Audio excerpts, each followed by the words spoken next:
muungano wa vituo vya afya binafsi maeneo ya Mashambani pamoja na muungano wa Maaskofu wa Kanisa Katoliki wameonya kuwa huenda Wakenya wakakosa huduma za bima ya kitaifa NHIF.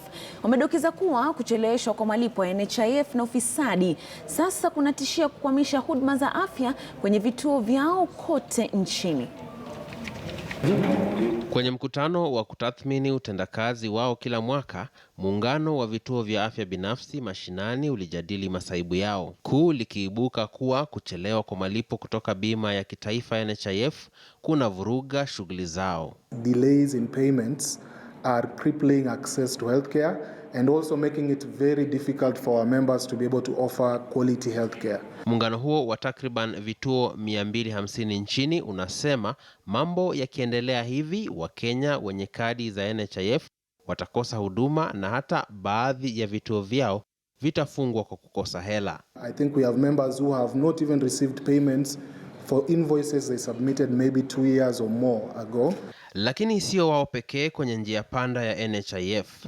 Hospitali za misheni pia zimo taabani. Ijumaa, maaskofu wa Kanisa Katoliki pia walilalamikia kucheleweshwa kwa malipo ya NHIF kwenye vituo vyao 453 nchini. Lawama wakaelekeza kwa sakata za ufisadi NHIF.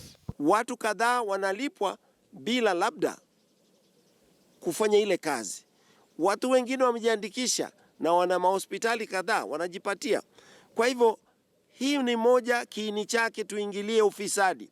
Kufikia sasa, wanaotoa huduma za afya wanadai hamna gharama maalum kwa huduma kupitia NHIF, ikileta hali kwamba waweza kutozwa ada tofauti kwa huduma moja, hata daktari na kituo kikisalia kimoja.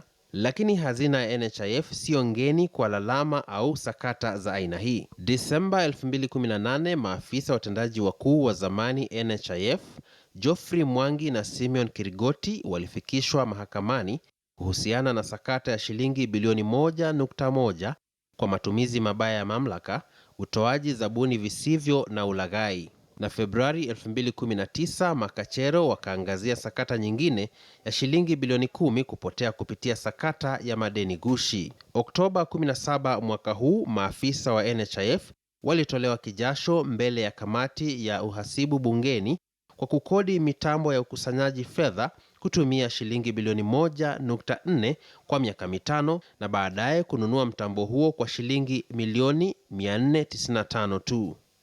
Mark na Maswa, KTN News.